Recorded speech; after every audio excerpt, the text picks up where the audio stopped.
बिहार में मदरसों को लेकर जो सवाल खड़ा है और बिहार के अलग-अलग जिलों से मदरसा के शिक्षक पटना आए हैं, धरना दे रहे हैं।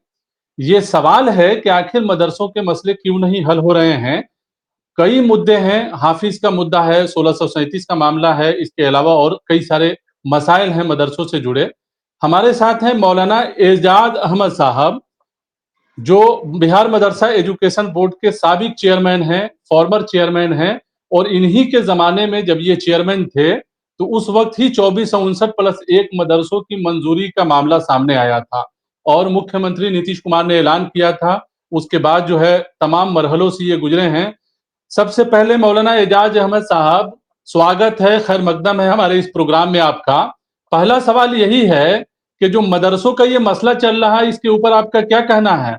पुराने जो मदरसे 711 थे वो भी, और ये 2459 मदरसे जो हमारे जमाने में आए वजूद में और पेमेंट शुरू हुआ, ये सारे मदरसे सरकार के एक कैटेगरी के मदरसे माना चाहिए।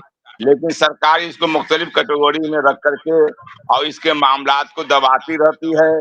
इसके जो जानकार लोग चेयरमैन आते हैं, असल ये जिम्मेदारी चेयरमैन साहबान की होती है कि वो सरकार से मिलकर सरकार के सामने अपने मामलात को रखकर बिहार के मदरसे के जिम्मेदारों को सहूलत दिलाने की कोशिश करें। ये नहीं कर पाते हैं, इसलिए वो हाँ, मदरसा जहाँ का तहाँ है, वहीं पड़ा रह जाता है। ये जो मसला है कि 1637 वाले का मामला है, लोग ये कह रहे हैं कि 200 कुछ मदरसों की फाइल शिक्षा विभाग को मदरसा बोर्ड ने भेजा है। सवाल ये है कि 1637 मदरसा का मामला आखिर हल क्यों नहीं हुआ? सवाल ये है कि इस मामले पर कोई पहल क्यों नहीं कर रहा है? शिक्षा विभाग की तरफ से कोशिश क्यों नहीं गई और मदरसा बोर्ड की तरफ से जो है कोशिश क्यों नहीं पहले की गई ताकि उनका मसला हल हो जाए? आप क्या कहेंगे? आखिर कहाँ चूक हो गई है? क्या मानते हैं आप? देखिए, मदरसे का मामला बिल्कुल साफ है। मदरसे को देखने वाला कोई नहीं है। मौजूदा सरकार ये चाहती थी कि काम हो। लालू जी के राज में हम लोग इस स्ट्राइक पर धरने पर बैठे, जैसे माननीय मुख्यमंत्री आज के नीतीश कुमार भी जाते थे, किशन पटेल साहब जाते थे और दीगर रहनुमा जाते थे।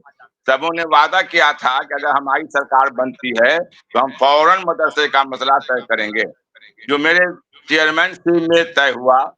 लेकिन उसके बाद भी चेयरमैन साहब जो आते हैं, उनको बगैर तगो-दौ के, बगैर एजुकेशन मिनिस्टर के मिले हुए, फाइल को समझाए हुए, फाइल पहुँचाए हुए काम नहीं होगा। कोई भी आदमी बगैर रोए, कम्युनिस्ट का कहना है कि अपनी माँ जो होती है, माँ बच्चे की, वो बच्चे को दूध नहीं देती है उस वक़्त तक जब तक ये बच्चा नहीं रोता है। तो हमारे मामलात हैं, हमारे ज़िम्मेदार नहीं तो सरकार के यहाँ पुट अप करेंगे, तो सरकार अपने से कोई काम करने के लिए तैयार नहीं है, नहीं करेगी।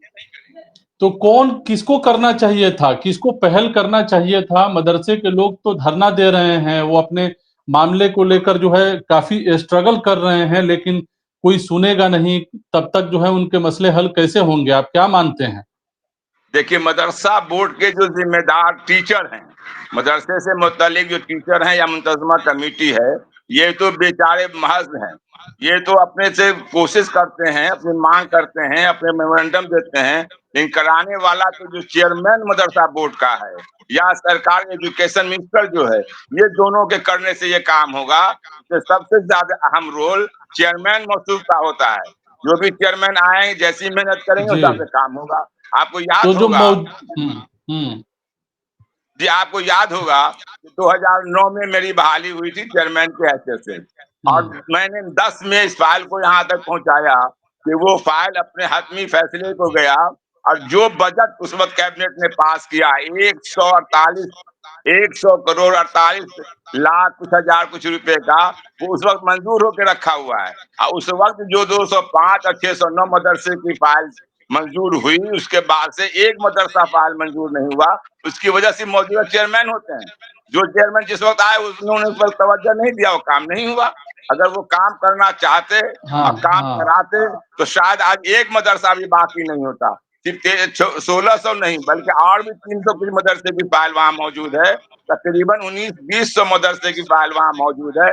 इसको अगर चेयरमैन साहब चाहें तो पहली फुर्सत में, पहले रोज इलेक्शन के डिक्लेयर होने से पहले उस फाइल को वहां भेजें, सचिवालय भेजें, उस पर लगे भी रहें ताकि वो फाइल मुख्यमंत्री तक पहुंचे और कैबिनेट हो जाए। तो तो आप जो है मदरसा बोर्ड के चेयरमैन जो रहे हैं, उनको ज़िम्मेदार मानते हैं, मौजूदा चेयरमैन या उससे पहले के चेयरमैन? बिल्कुल, चेयरमैन ही साहब के अंदर में वो फ़ाइल है। फ़ाइल तो पूरे बिहार से जाती है रिपोर्ट होकर के बोर्ड में, मदरसा बोर्ड में और वो चेयरमैन साहब के यहाँ दबा रहता है।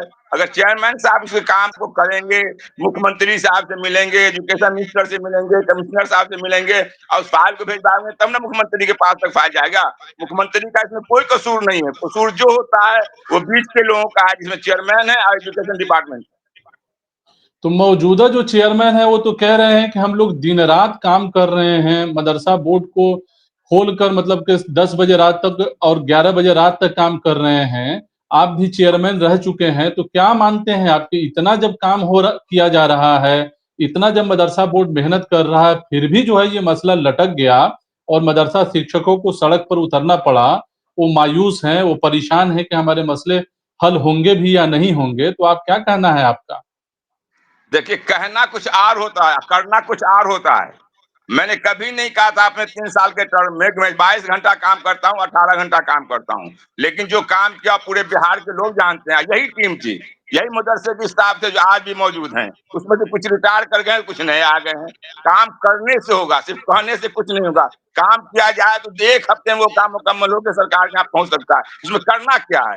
एक लिस्ट बनानी है सरकार को उसका डॉक्यूमेंट करने के लिए, अपनी फॉरवर्डिंग लगाना है, फिर एजुकेशन विभाग को भेज देना है। एजुकेशन विभाग में कमिश्नर साहब से मिल करके उसको फाइल को ओके करा करके मुख्यमंत्री के यहाँ भेजना है। इतना ही तो काम है। काम क्या रहता है उसमें? तो इतना ही काम में इतना ताख़ीर, इतना देरी? ये ताख़ीर का सबब तो मैं कुछ नहीं बता सकता हूँ। बकौल आपके कि साहब वो लोग रात-रात भर काम करते हैं, तो काम क्या करते हैं? ये तो वही फाइल समझ सकता है या अगर मुझको फाइल दिखा दें तो मैं समझूँ कि कितने दिन की ये फाइल है।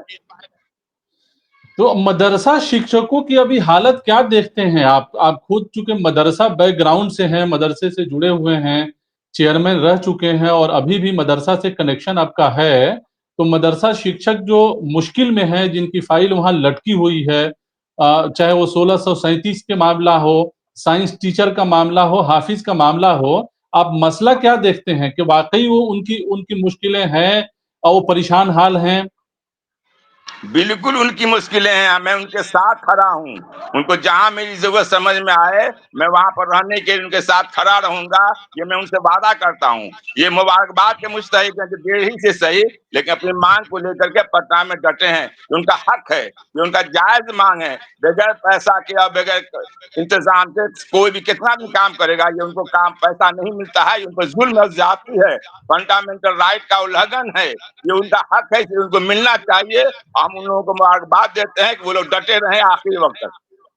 तो आप जो है टीचरों के साथ हैं, जो धरना दे रहे हैं टीचर उनके साथ हैं, आप ये कह रहे हैं।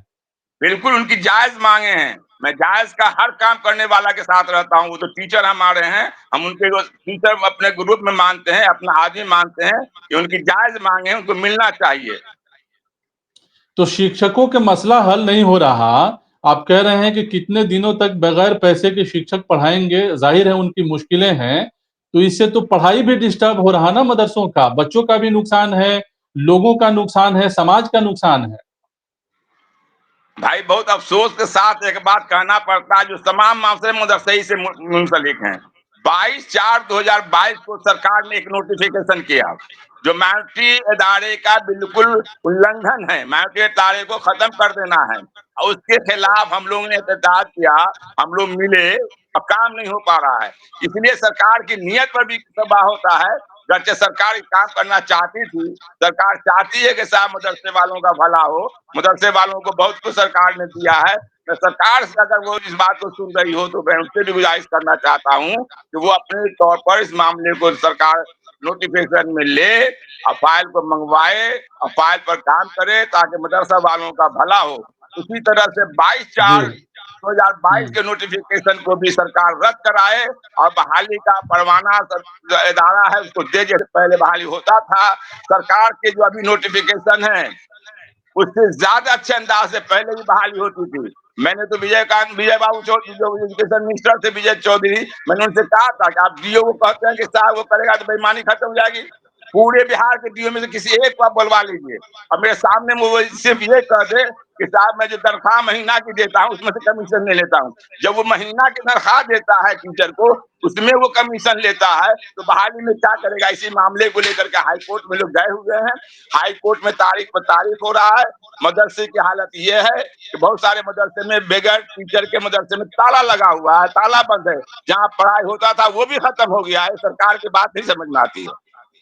चलिए, बहुत शुक्रिया हमसे बात करने का। तो ये थे मौलाना एजाज अहमद साहब, पूर्व चेयरमैन बिहार मदरसा एजुकेशन बोर्ड, जिनका कहना है कि कहीं ना कहीं सरकार जिम्मेदार है मदरसों के मसले को हल नहीं करने का।